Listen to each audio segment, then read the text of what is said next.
Lord దేవుని నామమునకు మహిమ కలుగును గాక.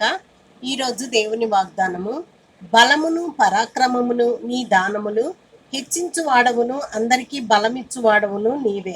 1వ దినవృత్తాంతముల గ్రంథము 29వ అధ్యాయము 12వ వాక్యము. దావీదు దేవుని చిత్త ప్రకారం సమస్త కార్యాలు చేసేవాడు కనుక అతను దేవునికి ఇష్టానుసారుడైన మనుషుడు. అపోస్తుల కార్యములు 13వ అధ్యాయం 22వ వాక్యము. అతను దేవుని దృష్టికి అనుకూలమైన వాటిని నెరవేరుస్తూ దేవుని ఆజ్ఞానుసారంగా ప్రవర్తించేవాడు. అందువలన దేవుడు అతని యందు సంతోషించేవాడు. దావీదు గొర్రెల కాపరి అయినప్పటికీ దేవుడు అతన్ని బలపరిచి రాజు స్థితికి వచ్చినట్లుగా దీవించాడు. పైన పేర్కొన్న వాగ్దాన వాక్య ప్రకారము దేవుడు తన సాక్ష్యాన్ని కలిగి ఉన్నాడు. పీటర్ ఒక యవనస్తుడు. అతడు తన ఆఫీసులో ఒక సామాన్యమైన పనివాడు. అతని అమ్మమ్మ ద్వారా చిన్నప్పుడే ప్రభువుని ఎరిగినవాడు. ప్రభువు మార్గములో నడుచుకుంటూ ప్రభువుని రంజింప చేసేవాడు. అతని కార్యాలయంలో ఎంతో విధేయతతో తన పనిని ఎంతో శ్రద్ధతో చేసేవాడు. ఎవరైనా ఒకరోజు పనికి రాకపోతే వారి పనిని కూడా పీటర్ పూర్తి చేసేవాడు.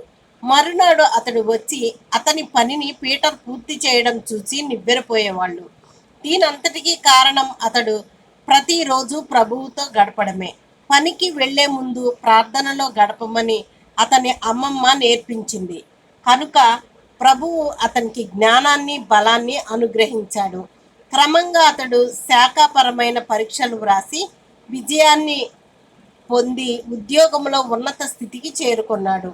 అతడు ఉన్నత ఉద్యోగిగా ఉన్నప్పటికీ అతడు ఇతరులకు సహాయం చేయడం మరువలేదు. ప్రభువు ఎంతో సంతోషించి అతనిని మరింతగా అభివృద్ధి చేశాడు.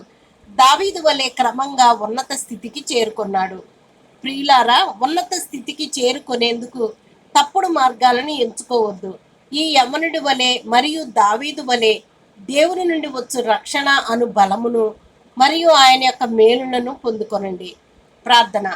ప్రేమగల మా ప్రియ పరలోకపు తండ్రి, సకల ఆశీర్వాదాలకు కారణభూతుడు అయిన మా ప్రియ ప్రభువా, ప్రియమైన దేవ, నిన్ను వెదికే వారి యందు నీ యందు విశ్వాసం ఉంచిన వారి యందు నీ యొక్క మంచితనం ఎంతో గొప్పది. దావీదు వలె మేము కూడా నీ నుండి దీవెనలు పొందినట్లు కృప చూపండి తండ్రి. నాకు నీ కృపను తోడుగా దయచేసి మా జీవితంలో మమ్ములను ఉన్నత స్థితికి తీసుకురమ్మని యేసుక్రీస్తు నామములో ప్రార్థించుచు అడిగి వేడుకొని పొందుకొని ఉన్నాము తండ్రి. ఆమెన్.